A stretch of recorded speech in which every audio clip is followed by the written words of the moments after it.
میرے پیارے آقا صلی اللہ تعالی علیہ وآلہ وسلم کے پیارے غلاموں، پیارے آقا صلی اللہ تعالی علیہ وآلہ وسلم کی آمد سے قبل تمام انبیاء کرام علیہم السلام اپنی امتوں کو قبلہ اول بیت المقدس کی طرف رخ کر کے عبادت کرنے کا حکم دیتے رہے۔ مسلمانوں کا قبلہ اول بیت المقدس ہے اور تمام انبیاء کرام اسی طرف رخ کر کے نماز ادا کیا کرتے تھے۔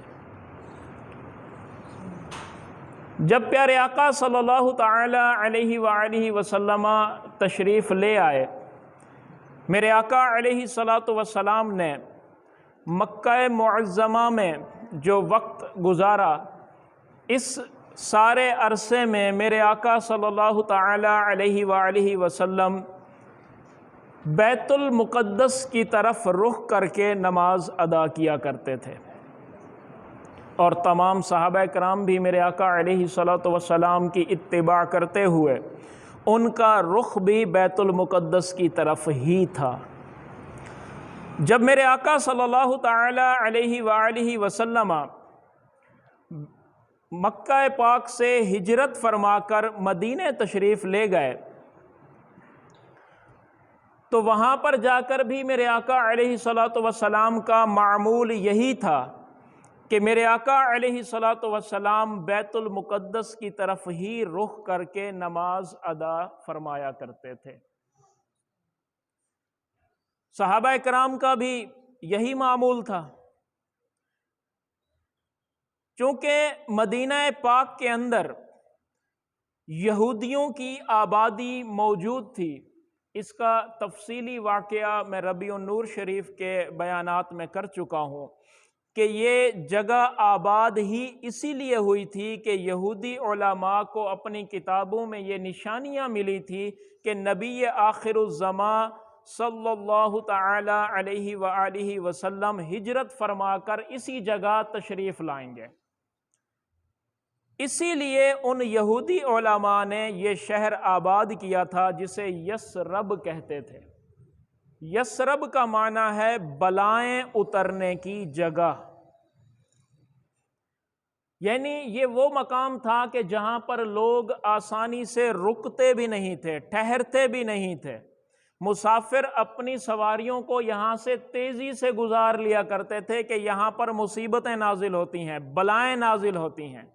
لیکن ان یہودی علماء کو یہ پتہ تھا، ان کی کتابوں میں یہ موجود تھا کہ میرے آقا صلی اللہ علیہ وآلہ وسلم ہجرت فرما کر اسی مقام پر تشریف لائیں گے۔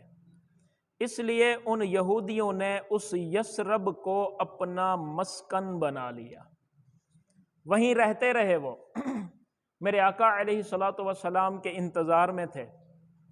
جب میرے آقا علیہ السلام ہجرت فرما کر مکہ سے مدینہ تشریف لے آئے، اب چاہیے تو یہی تھا کہ وہ سارے یہودی جمع ہو جاتے اور عرض کرتے، حضور ہم نسل در نسل یہاں موجود ہیں اور آپ ہی کے انتظار میں تھے، آقا آپ تشریف لے آئے، ہم آپ کا کلمہ پڑھتے ہیں۔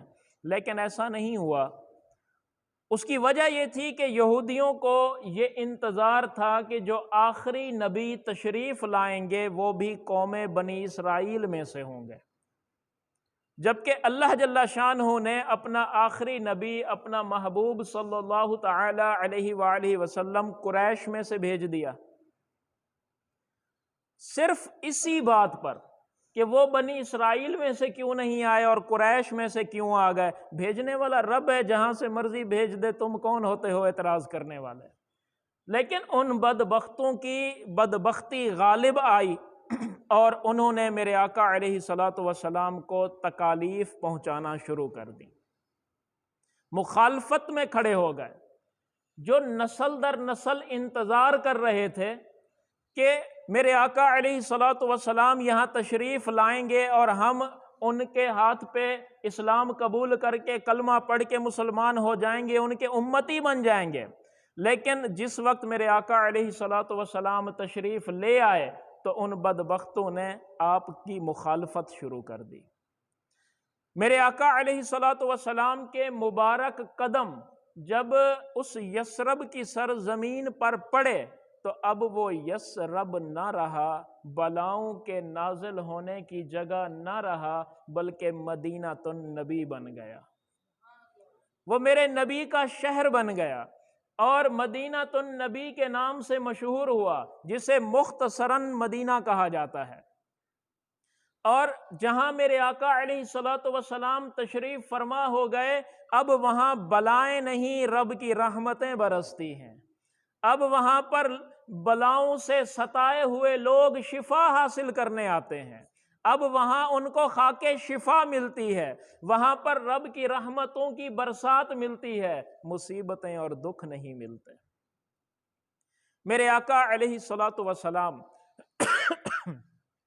جب تشریف فرما ہوئے، ان یہودیوں نے مخالفت شروع کر رکھی تھی، طرح طرح سے ستاتے تھے۔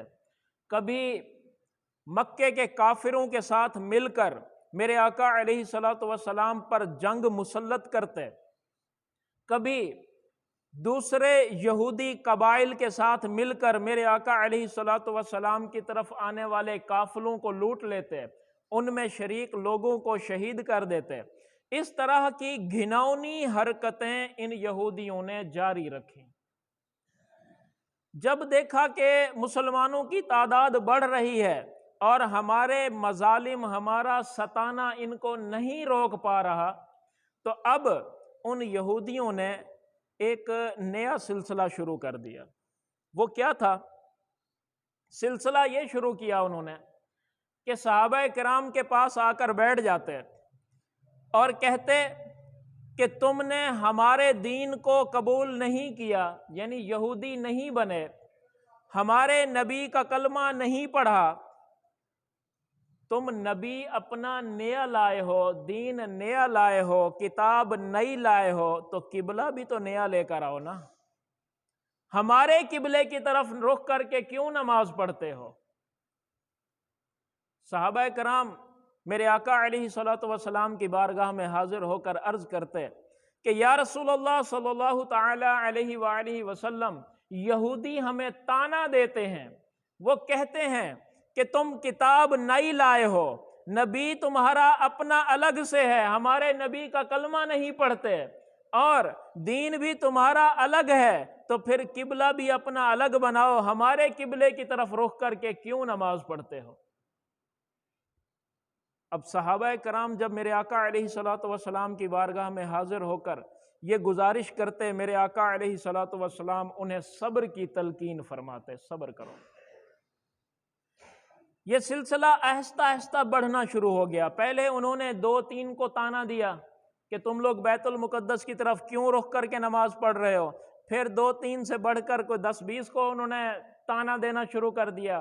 اب آہستہ آہستہ یہ معاملہ اتنا بڑھ گیا کہ مسلمان میرے آقا علیہ الصلوۃ والسلام کے غلام جس جگہ تشریف فرما ہوتے، یہودی وہیں پہنچ جاتے یہی طعنہ لے کر۔ صحابہ کرام کو انہوں نے بار بار یہ طعنے دے کر پریشان کر کے رکھ دیا۔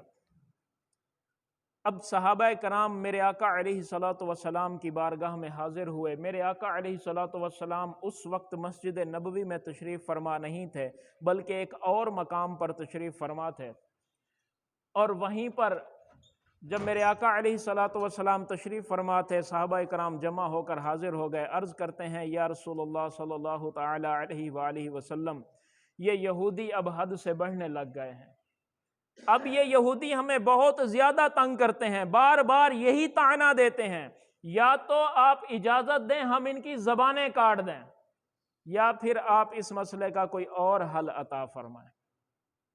میرے آقا علیہ الصلوۃ والسلام خاموش ہو گئے۔ آپ نے صحابہ کرام کو کوئی جواب نہیں دیا، آپ خاموشی سے ان کی سنتے رہے۔ اتنے میں ظہر یا عصر کی نماز کا وقت آ گیا۔ میرے آقا علیہ الصلوۃ والسلام نے صحابہ کرام کو حکم ارشاد فرمایا آذان دو، ہم یہیں پر ہی جماعت قائم کریں گے۔ آذان دے دی گئی، صحابہ کرام نے نماز کی تیاری کرنے لگے، سنتیں ادا کر لی گئیں، اب جماعت کے لیے صفیں باندھ لی گئیں۔ صفیں باندھنے کے بعد، صفیں بالکل تیار ہونے کے بعد، میرے آقا علیہ الصلوۃ والسلام آپ امامت کے مصلی پہ تشریف لائے، اور تشریف لا کر میرے آقا علیہ الصلوۃ والسلام نے امامت شروع کی، نماز شروع کی، اللہ اکبر کہہ کر ہاتھ باندھ لیے۔ ہاتھ باندھنے کے بعد میرے آقا علیہ الصلوۃ والسلام نے ثنا شروع کی۔ ثنا پڑھتے ہوئے میرے آقا علیہ الصلوۃ والسلام، پہلے عادت مبارکہ تھی نماز پڑھتے ہوئے نگاہ سجدے کی جگہ پہ ہوتی تھی، آج نگاہ سجدے کی جگہ پر نہیں، آسمان کی طرف اٹھ رہی ہے۔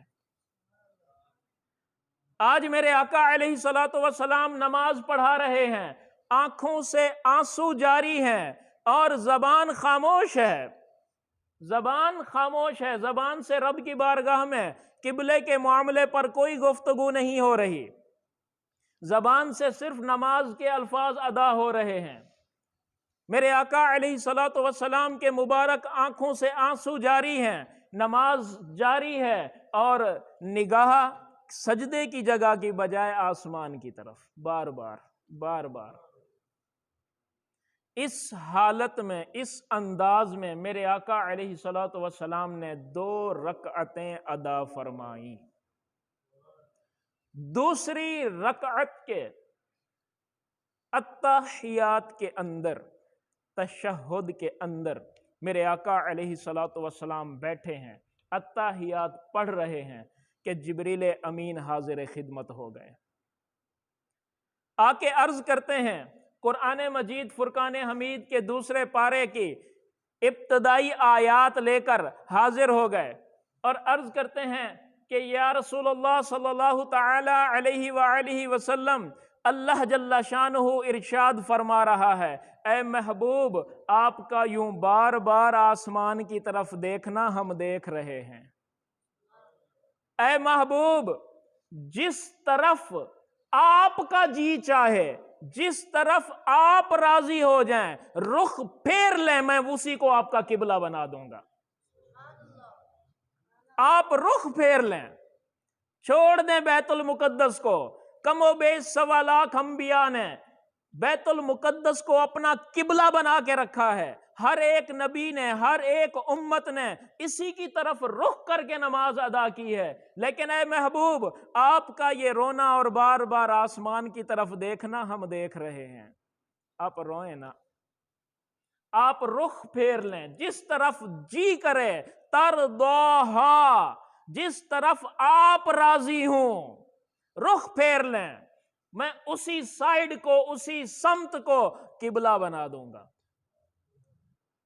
میرے آقا علیہ الصلوۃ والسلام کو چاہیے تو یہ تھا نا کہ وہ بقیہ 2 رکعت پوری کر لیتے، 4 رکعت مکمل فرض ادا کرنے کے بعد صحابہ کرام کو خوشخبری سنا دیتے کہ اجازت مل گئی ہے، اب جس طرف ہم چاہیں گے قبلہ بنا دیں گے۔ نہیں، میرے آقا علیہ الصلوۃ والسلام نے انتظار نہیں کیا، 2 رکعت گزرنے کا بھی انتظار نہیں کیا۔ جس سمت پہ میرے آقا علیہ الصلوۃ والسلام تشریف فرما تھے، جس جگہ پر، جس مقام پر تشریف فرما تھے، میں آپ کو آپ کی مسجد کے اندر تھوڑا سا اندازے سے سمجھانے کی کوشش کرتا ہوں، کیونکہ وہاں پر شمال، جنوب، مشرق، مغرب کا فرق آ جاتا ہے، لیکن آپ کے سمجھانے کے لیے عرض کرتا ہوں۔ یہاں پر ہمارا قبلہ مغرب کی طرف ہے، ہم مغرب کی طرف، قبلے کی طرف رخ کر کے نماز پڑھتے ہیں۔ اگر بالفرض سمجھ لیں کہ میرے آقا علیہ الصلوۃ والسلام یہاں نماز پڑھا رہے ہیں، تو پھر بیت المقدس مشرق کی طرف بنتا ہے، یعنی جس جگہ نماز پڑھا رہے تھے وہاں پر جو خانہ کعبہ ہے اس کی طرف پیٹھ تھی، رخ بیت المقدس کی طرف تھا۔ اب میرے آقا علیہ الصلوۃ والسلام نے کیا کیا؟ دوسری رکعت کے اتحیات سے کھڑے ہوئے، کھڑے ہونے کے بعد میرے آقا علیہ الصلوۃ والسلام چل پڑے، نماز میں چل پڑے۔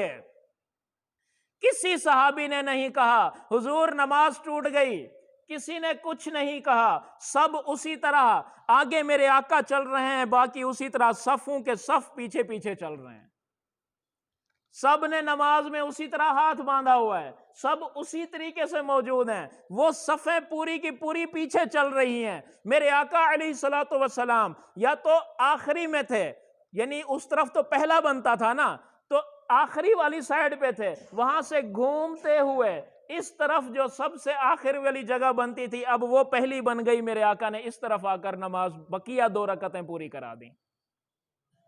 نماز کے اندر چل کر قبلہ بدل دیا میرے نبی صلی اللہ علیہ وآلہ وسلم نے۔ اللہ نے اجازت اتنی عام عطا کی تھی اپنے محبوب کو، آپ جس طرف چاہیں رخ کر لیں، ہم اسی کو قبلہ بنا دیں گے۔ میرے آقا علیہ الصلوۃ والسلام نے نماز کے اندر جس جگہ پر قبلے کا رخ تبدیل فرمایا تھا، اسی جگہ کو یادگار کے طور پر مسجد قبلہ تین کے نام سے ایک مسجد بنا دی گئی ہے۔ اب اللہ آپ کو لے جائے مدینہ پاک میں، آپ جا کر اس مسجد کی زیارت کر سکتے ہیں۔